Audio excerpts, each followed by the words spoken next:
खड़ा हो गया था, जिसे बाद में अपने इलेक्ट्रल गेम में लगाया इन लोगों ने, कांग्रेस ने और इन्होंने मिलकर के आपस में।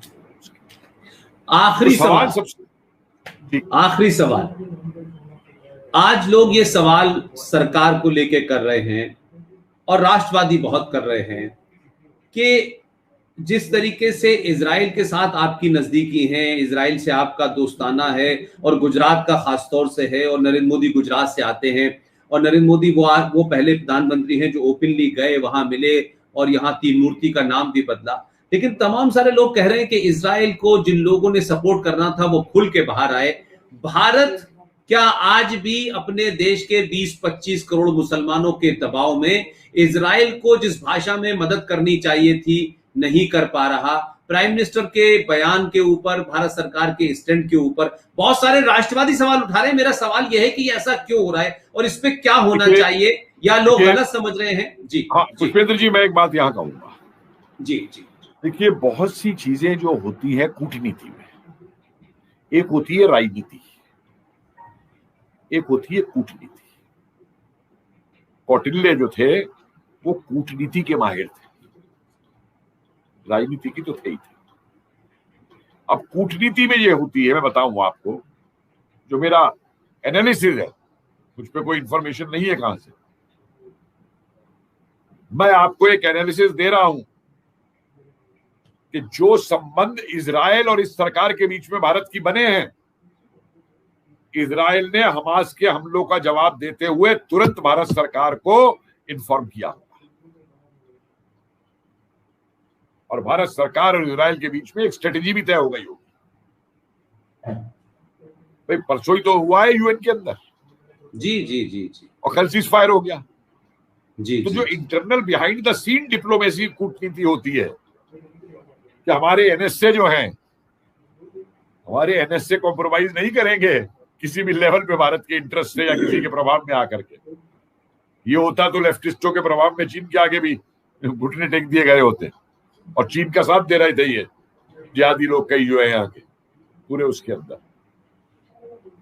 हर कोई ये जानता था कि ये फुल फ्लेज्ड वॉर नहीं में कन्वर्ट होगा। हमास ने किया, इन्होंने हमास को जितना इजराइल ने ठोकना था उतना ठोक करके उसने रोक लिया अपने आप।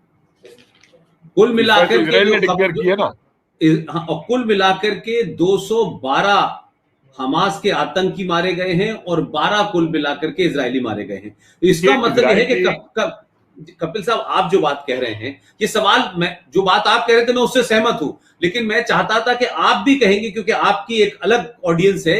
ये सवाल बार बार लोग कहते थे, मैं तब भी कहता था कि भाई कुछ बातें पब्लिक में नहीं कही जाती हैं, पब्लिक में कोई स्टेटमेंट नहीं दिए जाते। देखिए मैं आपको एक चीज बता दूं, चीन गलवान से क्यों लौट गया?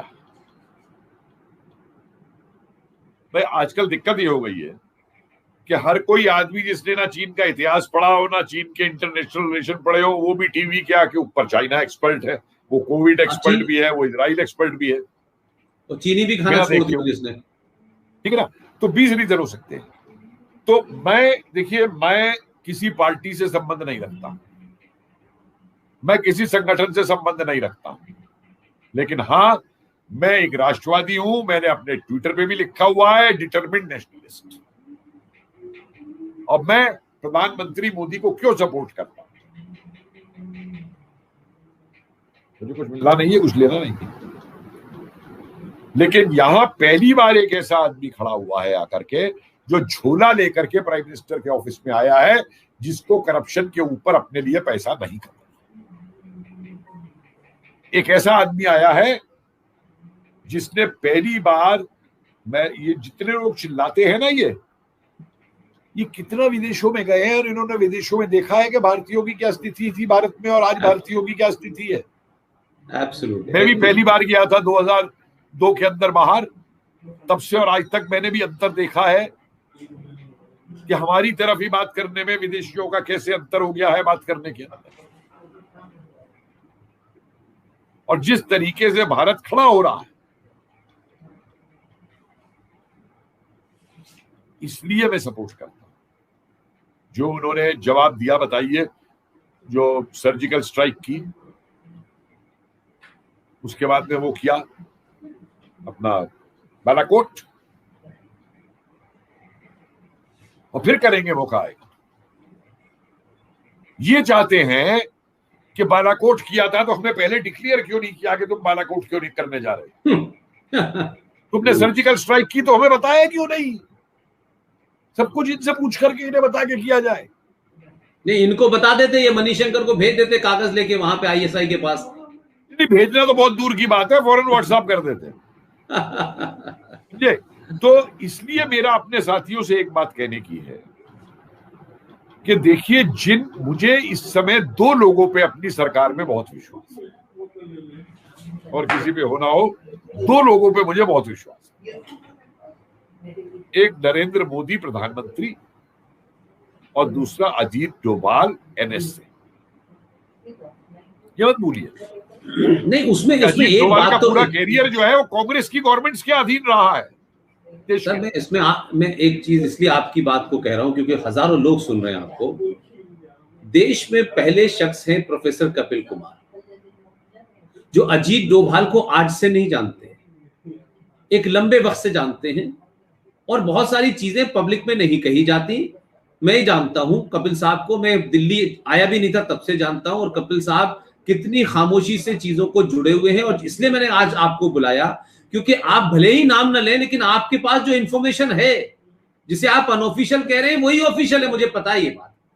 इसलिए मैं चाहता था कि आप वो बात नहीं, मैं जानता हूं मेरी ऑप्शन नहीं भूपेंद्र भाई, मैं एनालिसिस करता हूं।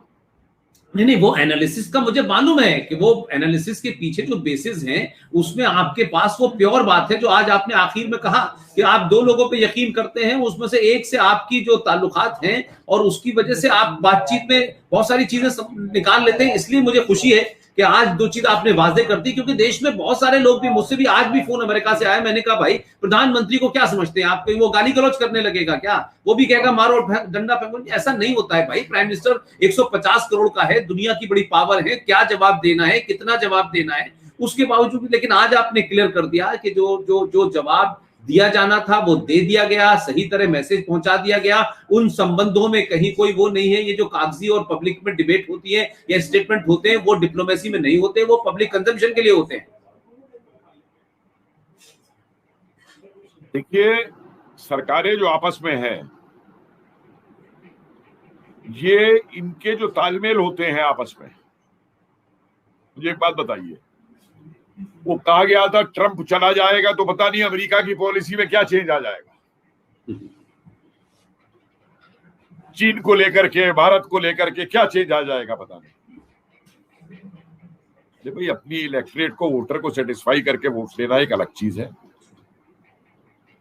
और नेशनल पॉलिसी और नेशनल इंटरेस्ट। मुझे एक बहुत छोटा सा उदाहरण मैं आपको देता हूं, मुझे याद आ गया। जब जनता पार्टी चुनाव लड़ रही थी सन 77 में, तो मोरारजी देसाई ने एक बहुत ओपन स्ट्रॉन्ग स्टेटमेंट दिया था, आप अखबारों में देख सकते हैं उस समय, कि जनता पार्टी पावर में आ गई तो सोवियत रूस भारत के साथ जो उसकी संधि है, वो संधि अपने आप खत्म कर देगा। और आपको मालूम है, पहला राष्ट्र जो प्रधानमंत्री बनने के बाद में मोरारजी देसाई ने विजिट किया